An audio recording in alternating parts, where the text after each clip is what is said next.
Hello, I'm Harlan Krumholtz from Yale University, and it's my great pleasure to welcome you to what's become a very topical discussion on the issue of appropriateness of PCI.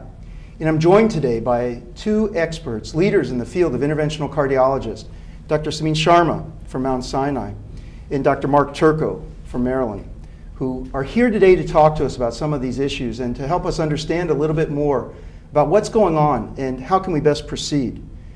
The discussion today builds on some high-profile cases that maybe you've heard about around the nation in which there's increasing scrutiny about the appropriateness of PCI and questions about who's getting it and whether the right people are getting it and whether there are some individuals who are doing it too much or not enough.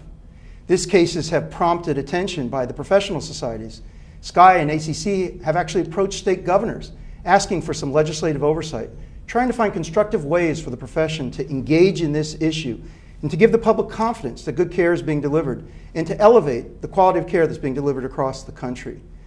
There's various interpretations of the evidence that are being provided and a fair amount of controversy and debate about what exactly is happening and whether patients are being disadvantaged or not, whether the measures are appropriate or not, and what we've actually learned from all the work that's being done in this area.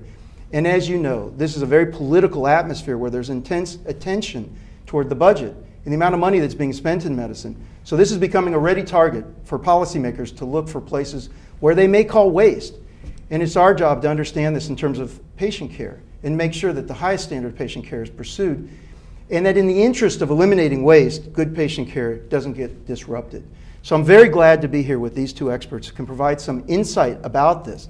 And what I want to do is really start with the sort of very basic concept about what is appropriateness. Many of our listeners will have heard this word bandied around. And so Mark, could you just start a little bit here with giving some insight into how do you think about this issue, particularly about what is appropriateness and how is it being used?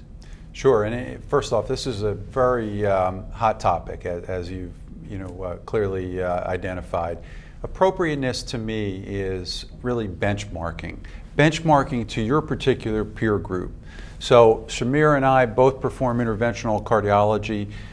Basically, I want to be benchmarked against Samir. However, that benchmarking needs to be done in the appropriate manner with the appropriate data because his case mix may be somewhat different than my case mix.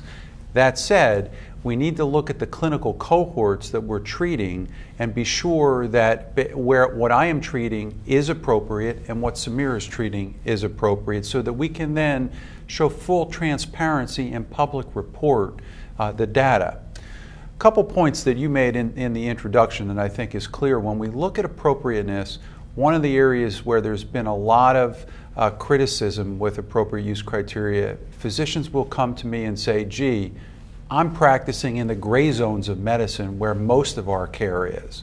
So how in the gray zones of medicine are we able to put a cookbook, really outline appropriate use?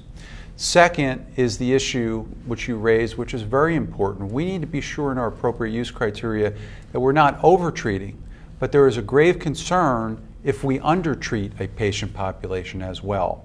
So this is an excellent time for us all to be looking at the issue of appropriate use. So you're mentioning this appropriate use criteria, and this is a term I think that people are going to become more and more familiar with it, just for those who may not have really understood it yet. It is basically the application of the notion of appropriateness into standardized metrics so that we can apply these criteria to the cases that have been done in order to interpret their degree of appropriateness. So appropriate use criteria being developed and pushed out, and they're the ones that are being used to quantitate the appropriateness. Dr. Sharma, can you tell us, give us a little bit of your view on this. I think just to extension of just has been said that it is sometimes for a average interventionalist is very tough to figure out what is appropriate and what's not appropriate. We have the guidelines and it's sometimes tough to follow. And I would say the committee with ACC and put this guidelines of appropriateness use after very scientific rigor and come up with the criteria and give us a very nice case scenario in terms of the grid back in January of 2009 have really concised, in my opinion, for an average per interventionalist cardiologist to really follow those guidelines and those case scenarios where our patients fit. What does that mean? So that at least given by combination of various, whether what is the patient presentation, patient's stress test, patient on medical therapy, and what is the coronary anatomy, that how, based on the available data, the society judges them appropriate. We all know that a lot of cases we do which are uncertain. But the whole issue comes down to that uncertain still there is a leeway. But the key is that there are few cases and few groups which are inappropriate. So do you agree? So you're absolutely right. The appropriateness criteria divided now into what's considered appropriate, uncertain, and inappropriate, which is pretty strong language. As you've looked at these criteria, are you satisfied that the inappropriate are truly inappropriate?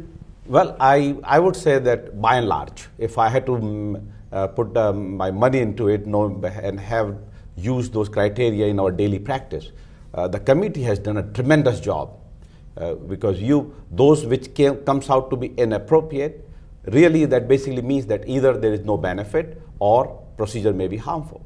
And that's really boils down to, and at each center, at individual practice, that number which we used to do PCI, knowing there is a 70% lesion and patient has mild ischemia, in the past, there is a clear-cut lesion. It's not that it's a 50%, 80% lesion, and we put a stent. That's okay, from many people felt that that's the right practice. But the question comes that can that patient be also managed medically? And that's where whole issue comes to understand this. So Mark, what do you think about this? No, I agree. I think the one, and I think the appropriate use criteria have really come a long way. And the committee that has put together the appropriate use criteria, which is now going to be part of the CAF PCI registry, which is very important for us to, again, help with benchmarking and ultimate public reporting. That's all well and good. But if you listen to what Samir has spoken about, the factors that are used for appropriate use in cardiac catheterization with appropriate use are clinical factors, lack of ischemia, complex disease, so forth. One of the areas where we need to continue to move along the spectrum in appropriate use is, well, gee, okay, that patient may have a small inferior defect and ultimately move forward with cardiac catheterization, but what does the angiogram actually show? And is there an appropriate indication at the angiographic level to proceed? And so we need to continue to expand from clinical factors with appropriate use to what we're seeing at the angiographic level. And let me ask you two as leaders in interventional cardiology, are you satisfied with the way in which the process, some people might say, external organizations should be doing this. I mean, these are the professional societies that have come together, bringing together mostly interventionalists to talk about this spectrum. They put a lot of things in the middle of uncertain. I think it's a good place to start, but are you satisfied with this? Are you hearing any criticism that the profession, is looking after itself and there is no external group to put these together, or do you think this is the only way that this could be done? Well, no, there is always more than one way, but at least I would say that is a very good start at present. And we face that every day in our practice. In the past, a patient comes in with the inferior wall ischemia, mild, has an 80%, clearly it's not questionable that 80% disease in the RCA is on one medical therapy. Usually it's rare unless patient is a chronic stable angina on multiple anti-anginal medication. One medical therapy, let's say beta blocker or calcium blocker, which by definition will become inappropriate. Have you ever used these criteria in making a decision in your practice? Have you ever reflected on them? Every day. Really? Every day. And not only that, just every day I do a heart catheterization case, I try to reflect on why am I doing that heart catheterization But have you case. used the actual appropriateness criteria to look sometimes to see, are they useful to you in practice? I can answer at what we are doing at Mount Sinai, that those grid with the color codes is pasted in every room. Really? Our 6 cath lab. Many times there will be a question whether it's a class 2 degree of ischemia and whether how many vessel disease. And you're using that to teach the fellows? To the fellows, absolutely. Mark, same for you? Yeah, no, same way. We don't have it posted, but I think that's a great idea. Harlan, let me just ask you to maybe speak to some of the research that you've done, because one of the issues that seems to come across to people is that inappropriate use is for the high volume operators only.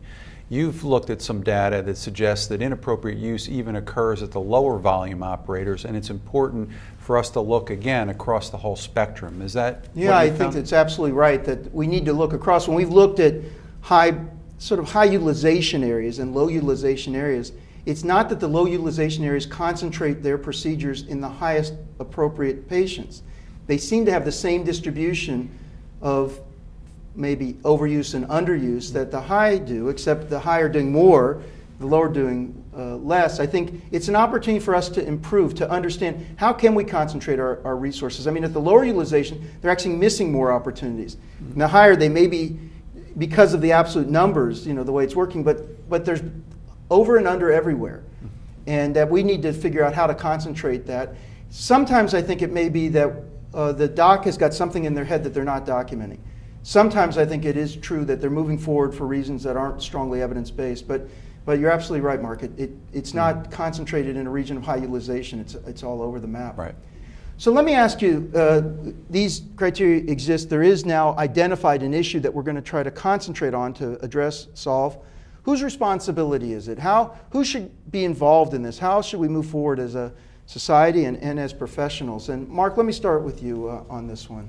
Well, I think the societies, as the leaders in this field, and as the folks that have the most information, need to really take the lead. I think if we turn it over to outside agencies, that's not going to work very well. We need to truly police our own. And societies like SCI, societies like the American College of Cardiology, are very well suited to take the lead. We have excellent key opinion leaders in the field, and we have robust data within cardiology that I think if you look across the board in medicine, there's no other discipline within medicine that has as much registry information, good clinical registry information, as we have within the field of cardiology. So I am a firm believer that it is the societies within cardiology that need to take the lead. Well, and I think it's a really good point, because I was thinking that one of the issues too is that this large uncertain area should be a call to action to generate more data, because we need more information to understand. I mean, there may, even in the inappropriate group, people could be moved if we provide different kinds of information. There's so many people who haven't been studied. Shamar, what's your view on what we need to do in terms of generating that knowledge? No, I mean, clearly that the guidelines have to come and the societies have to be involved. But I would still say the ultimate responsibility is of the interventionalist. You need to be aware of what are the guidelines are and practice accordingly, because we all know that whatever we do is being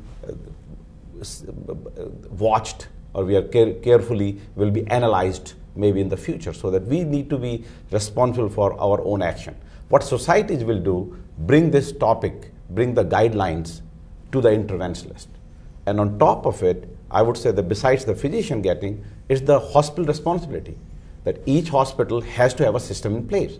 That is what we did at New York State with the Department of Health Cardiac Advisory Committee, that of 54 PCI centers, there are only 54 in New York, doing elective PCIs, that send survey to all the hospitals that what system they have for basically from the quality assurance point of view, or to basically the review point of view at various centers. And it's surprised that only half of the centers in New York had a solid quality assurance process, so that including the selection of the patients. The selection of the patients. So that basically is that which patient should be selected, and so it becomes responsibility from the procedure point of view, has to be ultimately the interventionalist. And that interventionalist sometimes may have a tough task to answer that question to the patient's family and to the cardiologist who have referred the case, that why are you leaving an 80% lesion after an angiogram, that you're trying a medical therapy.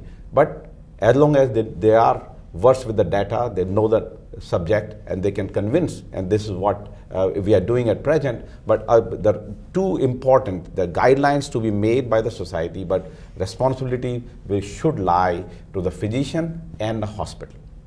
And one other quick question on this topic, Mark. We can say what we think who should be responsible, but when something happens like the episode that you had in Maryland, a lot of external groups get involved. Are you feeling any pressure, or is there a sense in Maryland that people are looking over your shoulder and looking at this, or has that not really occurred as a result of the Sure. Well, what I've learned over the last year dealing with the situation in Maryland as a representative of the American College of Cardiology and SCI is that there's a lot of politics. Yeah. And unfortunately, our voices have been heard, and the legislators, we clearly have had an impact, but there are a lot of outside influences as you report. I think to what Samir said is very true. When we need to look at these quality initiatives, it's a perfect storm that usually occurs. It's a hospital not having appropriate oversight. It's not having an appropriate peer review process with external oversight. And then there is a physician who may be acting inappropriately and not following guideline-driven or appropriate use criteria. And so it's that perfect storm. And the problem is to get all of those bodies on the same page and then report that to the legislators and try to have action taken on that. It's a very difficult situation. The hospitals in themselves, and this is not only the case in Maryland, but all over the country, hospitals do not like to be legislated. They don't mind having some regulation because there's leeway within regulation. But in general, hospitals don't want to be legislated.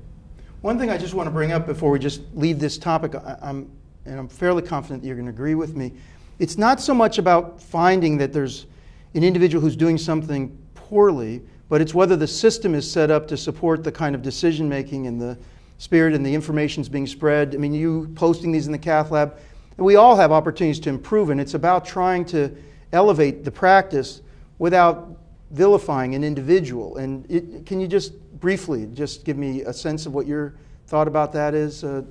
Sherman, you want to just quickly? Yeah, no, I think it's I fully agree that it's basically it comes at various levels, and once it is a system process, people accept it in a better way compared to just if you become very analytical to only one physician. So it's the system process.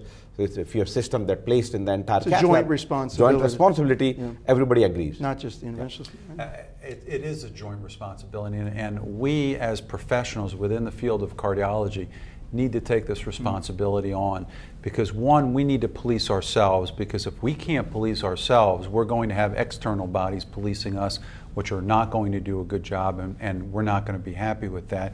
Second, from our professional standpoint, we need to be sure that we can retain that trust of the patient, that physician-patient interaction. And if we have our physicians doubting our motives in how we're treating them, that does not bode well for what we want to do long-term with our healthcare process. Great. I fully agree with what Mark just said about policing ourselves. It's very important. But we need to build our trust, and just engaging in the further dialogue and discussion of the appropriateness, which really makes us to go beyond just an interventionalist, that we are thinking about the whole patient, the process, and discussion with the patient as well as the physician. So we definitely need to bring back the trust, which I would say have been lost to some extent, not large, but to some extent in last 1.5 years. Great. So let's roll up our sleeves just a little bit about how this appropriateness is being measured, how these appropriate use criteria are being applied, because many people listening it's still a bit of a black box, and they hear numbers pushed out about percent that are inappropriate or so forth, but they may not really understand exactly how this was developed and how it's being applied. I wonder if you could help us maybe enlighten the audience a little bit about just really, we're getting into the weeds here about the nuts and bolts of this. Yep, absolutely. I mean, basically, the whole purpose was based on any clinical scenario. The vote was taken from grade as from 1 to 9, whether the PCI is appropriate. So that if you fell into 1 to 3, it's inappropriate. 4, 5, 6 was uncertain, and 7, 8, 9 is appropriate based on the data. What would be an example of an inappropriate one, and then one of a top inappropriate, I would say example would be, we found an 80% lesion in mid-right coronary artery with mild ischemia and no medical therapy. That will follow into that, and patient who is no or little symptom, asymptomatic. That will be inappropriate. And the most appropriate, for example? And the most appropriate proximal LAD with a 90% lesion, patient may or may not have symptoms, but has moderate to high risk scan, non-invasive scan. So these different scenarios, they were played out all these different scenarios, and then they scored, a bunch of experts scored them 1 to 9, and then was that translated? Well, a grid was made, and then the grid is what Samir says he's posted in his cath lab, that allows operators then to look and see where they fall. And the whole idea is to compare, again, your appropriate use to your peers and see if all of your cases are 100% appropriate, you're probably doing something wrong, because there are gray zones in medicine that we need to follow. So the appropriate use criteria is not set forth to have every one of your cases meet appropriate use, and that is key, and we need to make sure with the public that that is key. We had a brief discussion offline about the recent NCDR ICD publication that was out that created quite a stir. The beauty of looking at that particular issue, where you're talking about the ICD, or the ICD publication that said 20% of ICDs, a little over 20%, were implanted inappropriately and were not guideline driven. Okay, and there's a lot of criticism of that particular publication, but the beauty of that publication is that we are able to track that data and now look at what was going on with those cases that were inappropriate. And that's what we need to do with the appropriate use criteria. You're never going to have 100% appropriate use. And one of the points, though, that I want to bring up, and I think Samir will agree with this, is that he speaks about the 80% lesion in the right coronary artery that may not have ischemia that is documented on cardiac catheterization. In my mind, the big question is, if there was no ischemia, why did the patient undergo cardiac catheterization? And we need to look at that particular issue, the appropriateness of why are patients actually going down the route of invasive therapy, and really make clear that we have indications to move forward with the invasive therapies. I think it's a really good point. We still have a lot more to learn about these appropriate use criteria.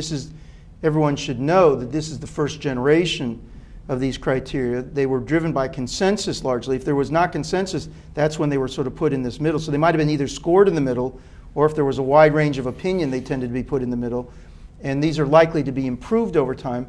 It's a tribute, I think, to our profession that we're taking the lead on. I don't know any other group that's standing up and saying, how are we doing on selecting patients, and are we doing it the right way, and trying to quantify that. So I think that when people listen to this, they should know that these are strong attempts, but they do represent the first generation. And that's actually came up with the this week issue published in JACC by Paul Chan from Mid-America Heart Institute, who took the survey and tried to just see where we are based on those criteria. It turns out to be on appropriateness, over 94-95% is concordance, that everybody agrees.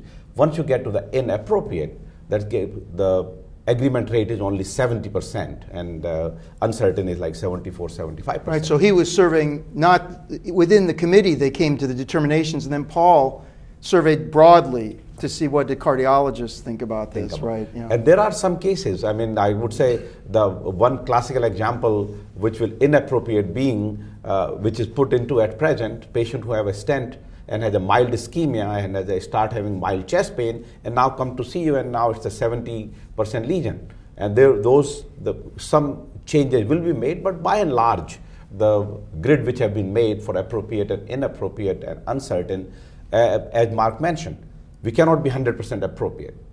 Absolutely, that yes, but majority of our cases should be appropriate. Then there will be cases which will gray zone, which we always call uncertain. So that's still allowable, but the whole question will come that since we have some document to follow through, that there has to be a compelling reason, although it's a first generation document at present, that inappropriate, some cases will be done because of some reasons, but you have enough and clear-cut documentation of PCI done in those cases. Well, let me ask you about peer review then. Should these be peer reviewed? That is, you've got these on the wall, you're collecting, the NCR is going to be able to put them out. Should we have some process of peer review where people are looking at each other's, not just you're looking at your own within your hospital, but somewhere the profession is performing this function. Mark, do you think? Well, within Maryland, obviously, we've been fighting this battle given some of the recent allegations that have been put forth from certain institutions. And we have actually proposed legislation through SCI and American College of Cardiology into the state of Maryland looking at the peer review process. And we very firmly suggest that with the peer review process that there is an external oversight of the peer review process. Kind of spot auditing.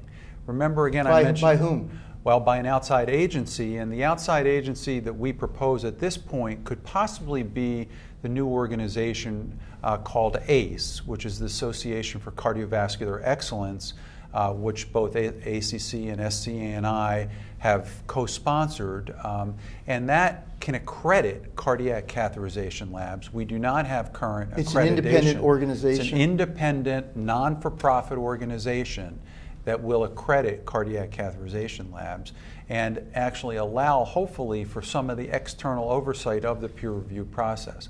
We definitely need some spot auditing. And in fact, in Maryland, and Samir and I had spoken about this earlier, that just the discussions of many of these topics have allowed for some change in behavior with regards to how peer review is done, allowing for spot audits of checks.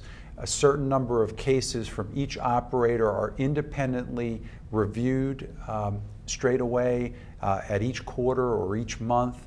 And that's where we need to move toward. Could be expensive to do it. There is an expense, and that is exactly why the hospitals have actually balked a bit to having an accreditation process. But in my mind, when we look at expense, if we're able to reduce the number of cases that are performed, we're reducing the cost to the healthcare system, especially if we improve quality. That's been well shown by much of the work that you've done and others have done over time.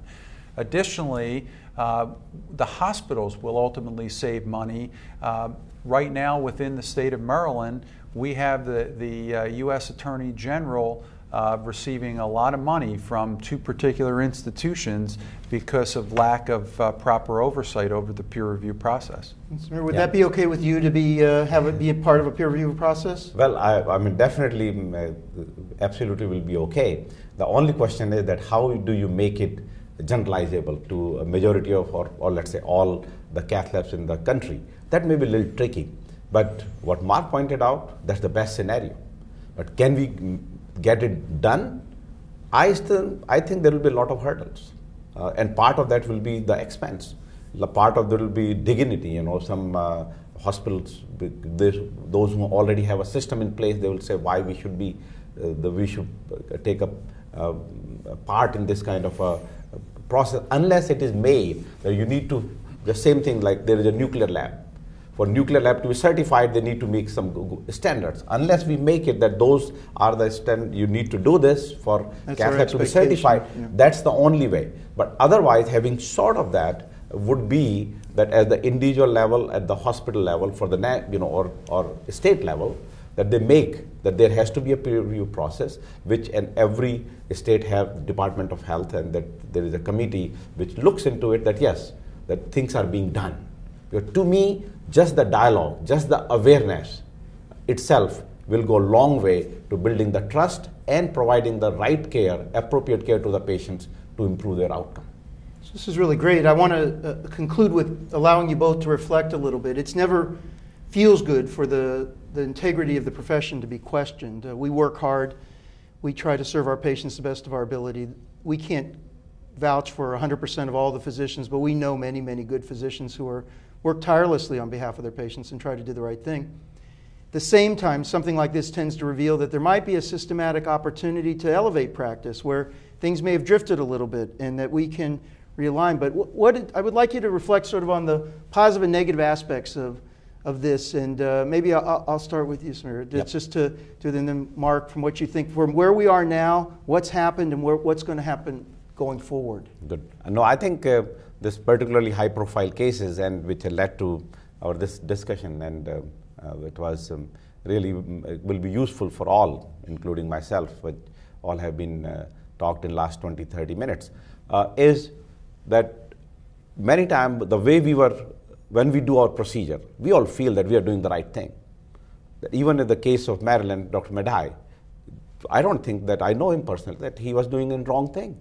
But the question was that was it with the guidelines and appropriateness? So I think what has happened is we have made us very much aware. And we should say, by the way, we don't know how that's going to end or what, you know, there's still a lot of controversy about whether it was right or wrong. It's just, the point is it's raised awareness. That's all it means. We're not assigning any blame. Absolutely not, because we all do the but right the facts thing. are still... Facts still need to be resolved and need to be the final decision to be made. But question basically comes is, as an interventionalist, the one negative point of this is that now all interventions, making many of our senior leadership in the country making questionable remarks about the practice of intervention, has really I would say put a negative impact.